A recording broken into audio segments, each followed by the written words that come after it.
Welcome to the Boxing Gossip channel, back with yet another Patreon request. We're still on the old camera, I'm afraid. Need to sort out the issues with my new laptop, but bear with, it will be sorted in relatively short order, I should imagine.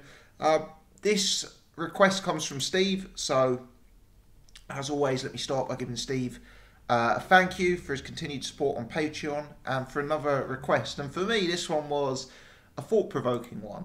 The request is, can Kell Brook really be classed as an elite fighter when his best win is a razor-thin victory over Porter and his second best win is a toss-up between Senchenko and Matthew Hatton? And it's a really interesting question, that, because I think of Kell Brook as an elite fighter. I think of Kell Brook's attributes as being elite.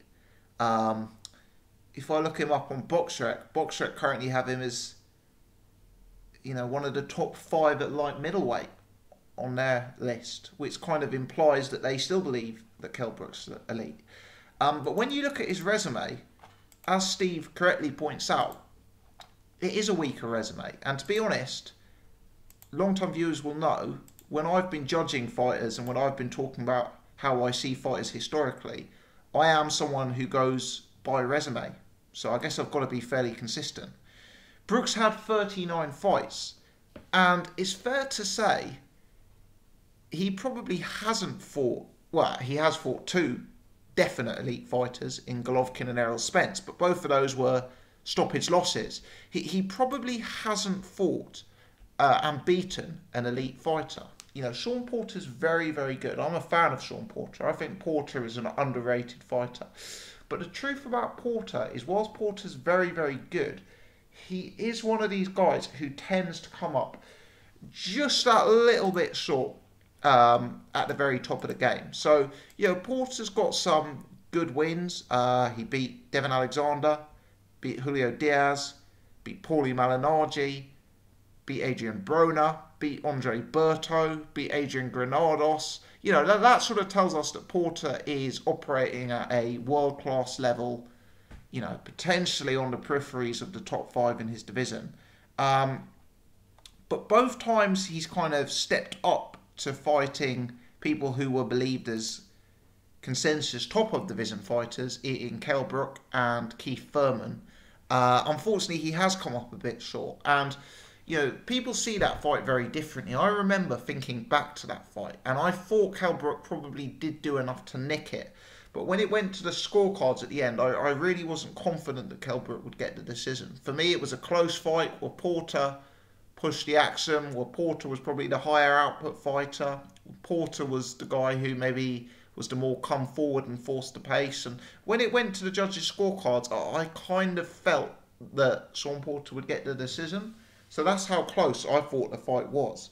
And I think history has forgotten that. I think history remembers that as a great win from Kell Brook, going away from home and outclassing Porter. And it was a great win, don't get me wrong. But I think Steve's right that that was a razor close win. And I think even the most ardent Kell Brook fan would have to admit that Porter made that fight very, very competitive and took 4 or 5 rounds off Kell Brook realistically. Now, outside of that, Steve is also right that Kell Brook's best win, for me, it is Senchenko. I mean, I'm looking down his resume now. Sergei Rabchenko, Bizier, Gavin, Jojo Dan, Senchenko. Yeah, I mean, it is Senchenko, but Senchenko's a guy himself who, if I'm not mistaken, was knocked out, 2 or 3 fights before he fought Kell Brook by Paulie Malignaggi. Now Senchenko became better known off the back of that because he then had that famous fight where Ricky Hatton attempted a comeback and he stopped Ricky Hatton. But it's hard to judge how relevant that piece of form is given what was going on with Ricky Hatton at the time. So realistically, Senchenko you're looking at as a guy who got stopped by Paulie Malignaggi and who didn't have too many landmark wins on his record other than the Ricky Hatton one at the time. The truth is, if Kell Brook's career did end now, you'd think of him as someone having a good career, you'd think of someone being a world champion, you'd think of someone being involved in big fights, But from a resume perspective, you couldn't really say that he hit his potential. And it is really unfortunate that the two times he's fought at definite world-class level, he was stopped. Now, he did perform with credit in both of those fights. He did perform with immense credit against Errol Spence. I had Kell Brook ahead halfway in that fight. And he did perform better than expected against Gennady Golovkin. But the truth is, history will remember the two stoppage losses. History may, if it's if it's harsh, remember Kell Brook finding a way out of both of those fights. I'm not someone who comes on here and say that fight as a coward for quitting a fight, but the towel came in, etc., etc. And you wonder, because I think resume becomes all the more important when 15, 20 years pass. Right now, for me, Kell Brook is the superior fighter to Amir Khan. I believe that if the two guys fought, Kell Brook would stop Amir Khan. And I believe that if the two guys fought top competitors in their respective divisions, Kell Brook would have a higher chance of being successful than Amir Khan. Having said that, if both guys retired in 10, 15 years, when we look back at their resumes, who would be the one that you could say had the elite resume? Who is the one that you could say deserves to be in the conversation for the top 10 greatest British fighters of all time? For me, it's Amir Khan, not Kell Brook. Because whilst I believe Kell Brook is the superior fighter to Amir Khan, I do believe that Amir Khan has achieved more. Amir Khan, he has the win over Marcus Maidana, for example. I'm forgetting. I'm going to box rec Amir Khan as I'm talking now. It's kind of a long time ago, isn't it? I remember some of those early Khan wins, Zab Judah, Marcus Maidana, Andrei Kotelnik, Marco Antonio Barrera, Luis Collazo. I mean, even guys like Luis Collazo, Julio Diaz, Devin Alexander, Chris Algieri. Arguably, these would be the second best opponents Kell Brook has ever beaten. Arguably. I mean, certainly Devin Alexander, Chris Algieri. You'd have to say those guys are probably better than a Senchenko from a resume perspective. So Amir Khan does have the better resume than Kell Brook. He probably, for me, he has achieved more than Kell Brook in terms of what he's won in the ring. And from a legacy perspective, from a history perspective, I believe history would remember Amir Khan kinder than Kell Brook if both of their careers were to stop now. And given some of the fighters we've had in British boxing in the last couple of decades, you couldn't really consider Kell Brook in the very, very top tier of all-time great British fighters if his career were to end without another top class win against it. Because from a resume perspective, he probably just hasn't achieved enough. Now, I, for one, think that Kell Brook's career, with the benefit of hindsight, was probably poorly managed. I believe that Kell Brook had elite attributes and had the potential to perform at an elite standard. But I just don't believe the right fights were made at the right time to allow him to prove that potential. There was that relatively woeful spell after beating Sean Porter. He beat Sean Porter in mid-2014. In 2015 he had two fights, Jojo Dan and Frankie Gavin. In 2016 he fought Kevin Bizier. And then you kind of get the impression the Golovkin fight was made more out of desperation because they didn't know what to do with Kell. They couldn't make one of the other fights. It couldn't be managed. And for me, it's not that Kell Brook wasn't a fighter who couldn't have beat those guys. I know at the time he was supposed to fight Diego Chavez. He was supposed to fight Jesse Vargas. For me, Kell beats names like that. But the problem is, that's my opinion. He hasn't factually gone out and done it. And that's what history will remember. I had a similar conversation recently about the Klitschko brothers, where I was saying, most people think Vitali was the superior of the two. I'm not saying I agree with that, but I think the public consensus is Vitali was the superior fighter out of the two. My belief in 15, 20 years' time is that Vladimir will be the one who is remembered most fondly. And Vladimir will be the one who is considered in people's top 10 all-time great heavyweight lists. Because if you look back at Vitali's resume, it's weak compared to Vladimir. You know, he doesn't have the longevity at the top of Vladimir. He doesn't have the amount of high-class defences as Vladimir. He didn't beat as many undefeated fighters. He didn't have the title streak. You know, I know people will mock the likes of David Haye, but is there a David Haye on Vitali's resume? Is there a, is there a Povetkin on Vitali's resume? I'm not sure there is.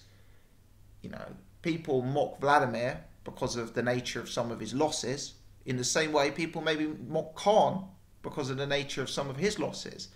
But when you look back at fighters historically, I think people are a bit more lenient about the losses. You know, you talk about heavyweight greats. People always, if you're talking the heavyweight greats, people always throw in, you know, your Sonny Listons, your Frasers, your Foremans, your Alis. You know, all of these fighters fought each other. Some of them lost to one another. People still rank them very, very highly. They don't disregard them because of the nature of the loss. You know, the fact that they fought each other and the fact they were operating at such a high level of competition in an era where there was other high level of competition makes people remember them perhaps more fondly than a guy like Larry Holmes, who perhaps dominated a lesser era. You know, and maybe it's the same with Kell Brook. You know, maybe if Kell Brook had fought Keith Thurman, Juan Manuel Marquez, Mayweather, Pacquiao, maybe if he'd won 2, lost 2, history would remember him a lot more fondly. Because Khan's got those losses. You know, this is not an Amir Khan video, by the way, but obviously Khan's got those high-profile losses. But he's also got the high-profile wins. And he's got a few medium to high profile wins, whereas Kell has one lower high profile win and very few upper medium high profile wins. Let's put it that way. I think when you're judging a fighter and when you're saying whether a fighter is elite or not, you can't purely rate it in terms of resume. Because I'm just using comparators, but sometimes there are factors outside of a fighter's control, which means they can't have the caliber of fights necessary to compete with some of the all-time greats. And I look at Kell, and I do see an elite fighter with an elite attributes, who on his day could beat other elite fighters. My worry is that from a legacy standpoint, from a history standpoint, at 32 years old, with his resume as it is, people may forget about his elite potential and may refer to his unelite resume. I've probably gone slightly around the houses in terms of asking this. Let me go back to the question. Can Kell Brook really be classed as an elite fighter when his best win is a razor-thin victory over Porter and his second best win is a toss-up between Senchenko and Matthew Hatton? I guess the answer is it depends on your definition of elite. But the way I've always talked about it is you have your world class. You know, so your world class are people in and around world title level. They've maybe won a world title. They've maybe defended a world title. And you have your elite as maybe the 1 or 2 fighters from each division who, you know, really stand out as being above the other champions, who really stand out as being dominant. And in the cold light of day, looking back on his resume, can you say that of Kell Brook? Not really. You know, he fought in a welterweight division where there was an established elite. You know, he fought at a time when Floyd was active, when Manny was active, when Juan Manuel Marquez was active, when Tim Bradley was active, when Keith Thurman was active, when Errol Spence was active. You know, can you say that Kell was elite above and beyond those guys? I'm afraid you can't. Maybe Kell can do something at 154 to once again put him in that elite conversation. But the water's very deep there. So he'll need to step up his form. And frankly, he'll need to go above and beyond what he did to Sean Porter. He'll need to be a better fighter than Sean Porter. He'll need to be a bigger fighter than Sean Porter, and he'll probably have to do it in more definitive style. Kell Brook, world class. Kell Brook, world class with the potential to be elite, but probably just falling short at the time being, and probably someone who will be left out of the top 10 conversation for all-time British greats unless something changes. You know, you look back at, even if I look back at the short time that I've been covering boxing, right? You know, you'd have Carl Frost, Amir Khan, Joshua, Fury. Maybe you'd throw in the Gale, Groves and Saunders. You know, you'd have those names. Frampton. You know, these are all names you could potentially place above Kell Brook in terms of a resume perspective. You know, and if I think back to my lifetime, Lewis, Calzaghe, Ben, Eubank, he's probably just short. He's probably just short. You know, when I was young and I used to discuss previous boxing greats with my dad, he used to give the analogy of like a tower block. If you think of like a big block of flats, and I remember at the time asking him about Hatton and Calzaghe. I'd have been like, maybe like starting my teenage years at the time, about where he saw them. And I think, this isn't a direct quote, but I think he said to me, Hatton is a guy who got to the top floor. Calzaghe is a guy on the penthouse suite on the roof. You know, and I think the same can be said probably about Kell Brook. He's on the top floor, but he's probably one notch below your Joe Calzaghes, your Lennox Lewises, your Carl Froches. Let's see. His career isn't over yet. He looked good last time out. There's still enough time for him to influence this. I'm certainly not writing him off.